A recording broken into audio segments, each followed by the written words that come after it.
I can hide all my shame because my workshop cupboards now have doors. My drawers also have fronts on them, so I can hide some shame in there too. I'll be making shaker style doors for the uppers and drawer fronts for the downers. The frames will be made from 16mm MDF and the panels from 9mm MDF. While 3/4 inch is more common in North America, in Australia all the doors and drawers I've ever encountered have been 16mm thick. For both the drawers and doors, the stiles and rails are all 45mm wide, so for the first day it felt like all I did was rip these thin strips. While still in longer strip form, the frame parts all received a rebate for the panel. As I don't need to contend with any wood movement from the MDF, don't have to do a floating panel and can just glue straight into the rebate, giving me a nice flat back. With the rebates cut, the rails and stiles can be cut to length. For the drawer fronts, this means some very small parts, and this would have been a little bit risky to rebate at the router table. Tending to the end of each of these pieces, I could run it through like that, just holding it, and that would be a terrible idea, a good way to lose my fingers, particularly on these smaller pieces where there's barely even enough room for a stop block. Could take that over the table saw and do it with a dado stack, but that's still not the best way to do it. Instead, I'm going to use a coping sled. Now, a coping sled doesn't need to run in the track, it actually runs up against the fence. These two fences, I suppose, going to reference off the router table fence and run along that way. The workpiece can be placed in between these two fences, but the whole thing up against the fence is our reference stop and then clamp down. The two fences on the coping sled don't get chewed away, so they'll always be the same distance away, so it's always set correctly, very safely and securely held, so my fingers are nowhere near the cutter, so it's a very controlled operation. This is the first time I've done any sort of coping for rails and stiles, so I don't have a fancy coping sled. This is a very single-use sled for this specific thickness and this specific profile of router cutter. If it's something I do more of, I'll make something or buy something a little bit fancier.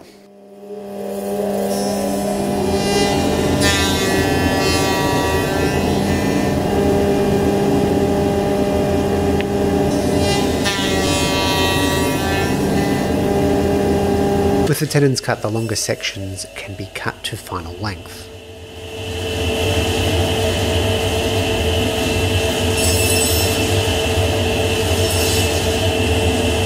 And in turn this means the 9mm panels can also be cut to size 2.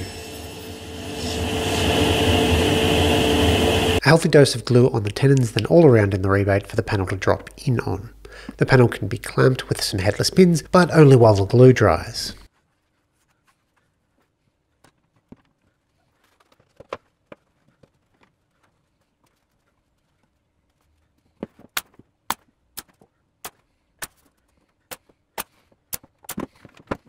As much of the squeeze out as possible should be removed at this point because frankly it's just annoying to get rid of otherwise.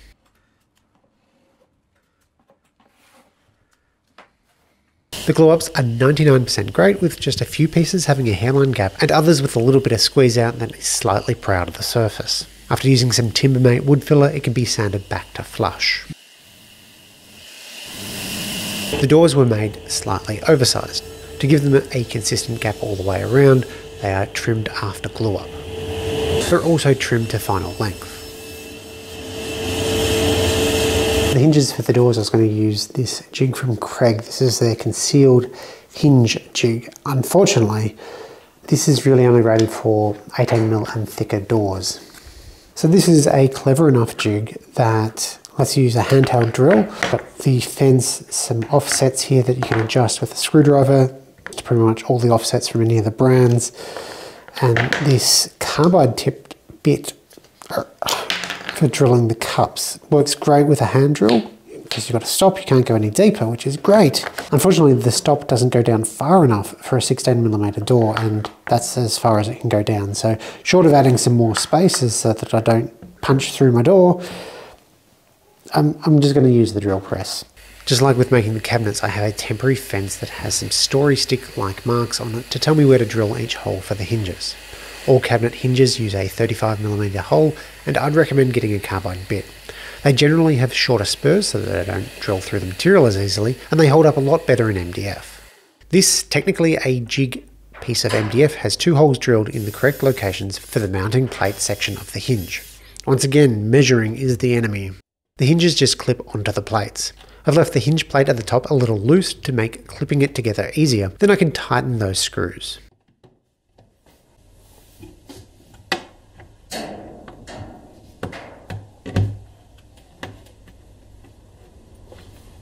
However, raw MDF looks a little bit poop, so it's time to pop off the hinges and apply some finish. To finish the drawer fronts and the doors, I've been going with paint. I've got two Hames products. They're Ultra Seal Primer in white and their Ultra Trim Ultra Premium Acrylic Enamel in Towering Pine. Hames are an Australian owned and manufactured brand.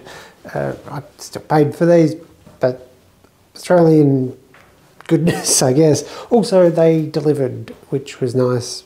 Whereas not all of the other brands do without a much larger order, so that was nice not having to leave the house for that.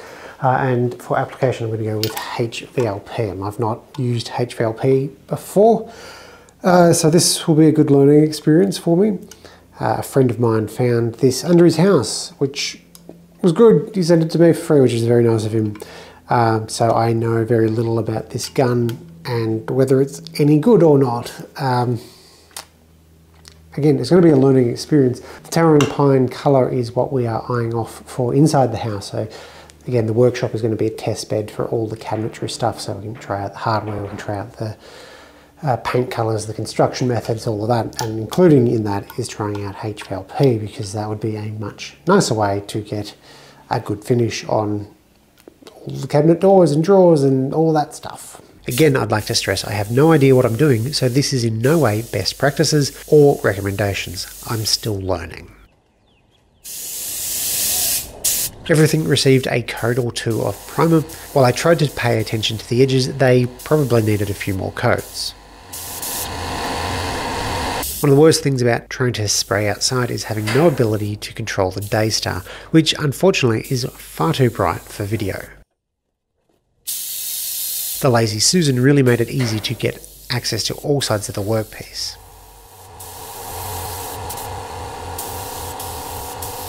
Quite happy with how the doors and drawers have come out. They really should do with another coat or two, because I think ultimately I just wasn't laying down enough finish with this gun.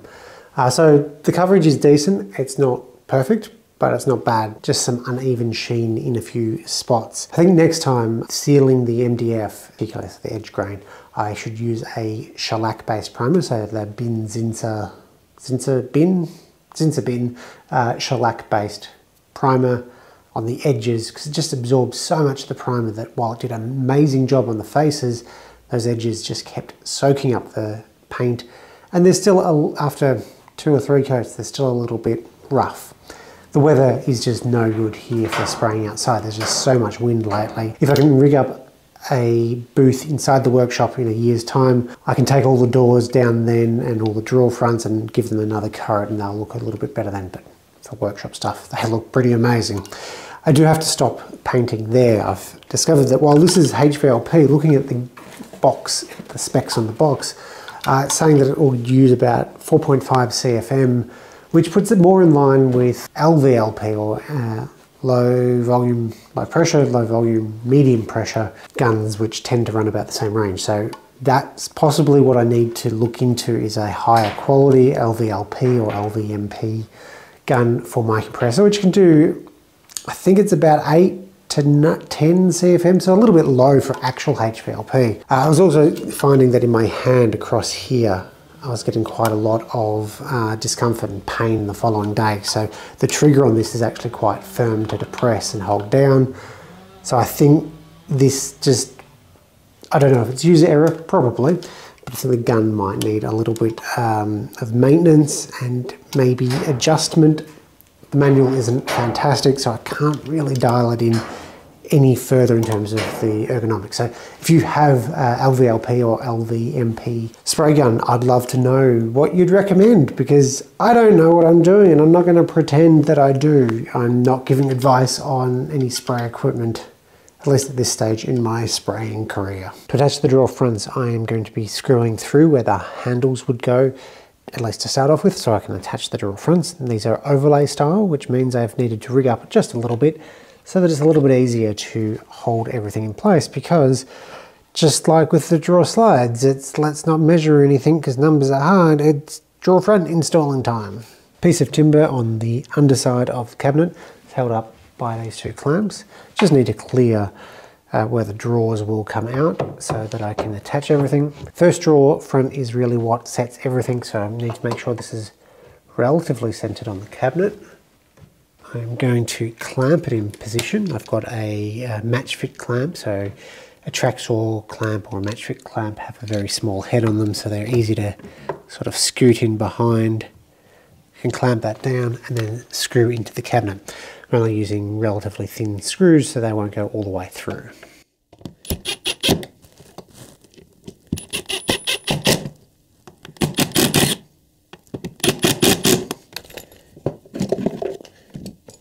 For the next drawer, I can add a couple of spaces. These are 2mm shims, and put the next drawer front on top of that. Then it's just a matter of rinsing and repeating my way up the cabinet, placing 2mm shims between each drawer.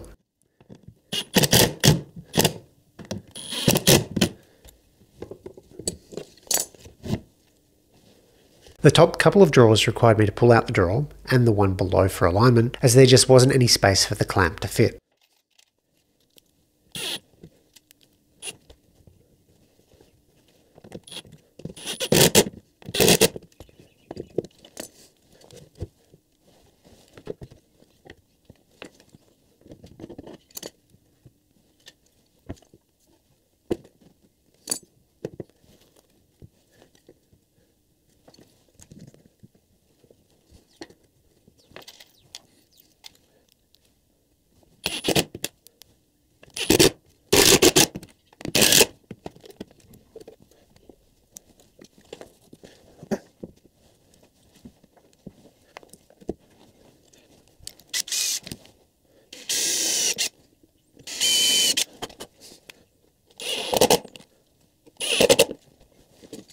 Drawer fronts are all attached and they're aligning how I'd like them. The next step is to actually attach the handles. To do that, we need to use these holes that we've just made. So I can pull the drawer out and then secure it with a clamp. I need 2 clamps to secure it in place. Now remove these screws. And using a 4mm bit, we can drill all the way through to the melamine for the M4 hardware. The bolts just slide in through the back,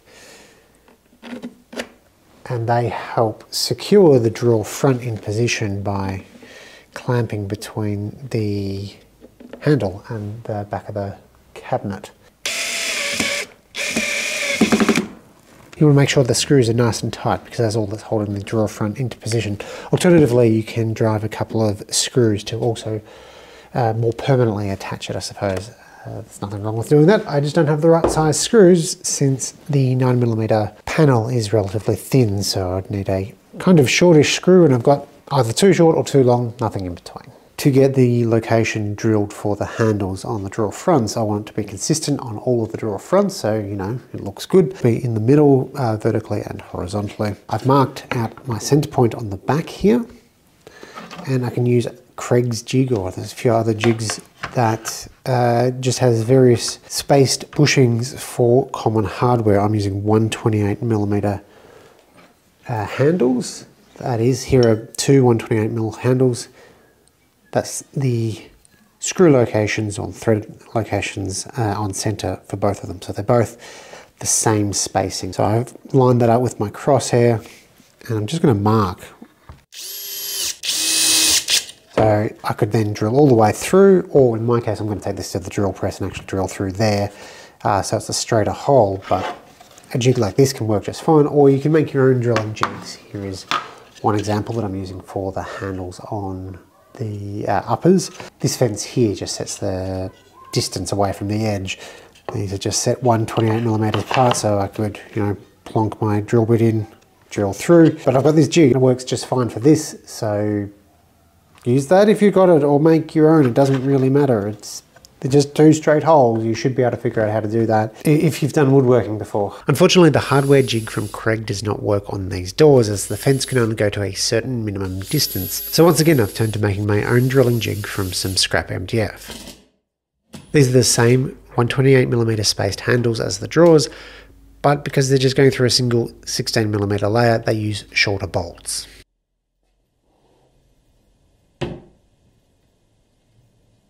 There are many like them, but these cabinets are mine, and I am very happy to have not only the project done, but all of the storage. I can now have all of my finishing and glue supplies easily on hand. I've got so much storage in all of these drawers. I think probably my favourite feature, other than how everything looks, is these little trays off to the side for my tools. Eventually I will add a door to hide those trays away, as well as fix up the drawer that I forgot to make. I have lost the ability to easily label drawers with a label maker, but I think I can laser engrave what's inside the drawers on these aluminium handles. I even added my little splashback thing where I can keep batteries, my drills, and things won't fall down the back, which is really nice. This shelf has been surprisingly useful when I use the miter saw. Everything can pretty much go up there, and I don't have to worry about the timber being in the way as I am cutting it down. Paint finish came out better than I expected, though I still have a lot to learn about HVLP.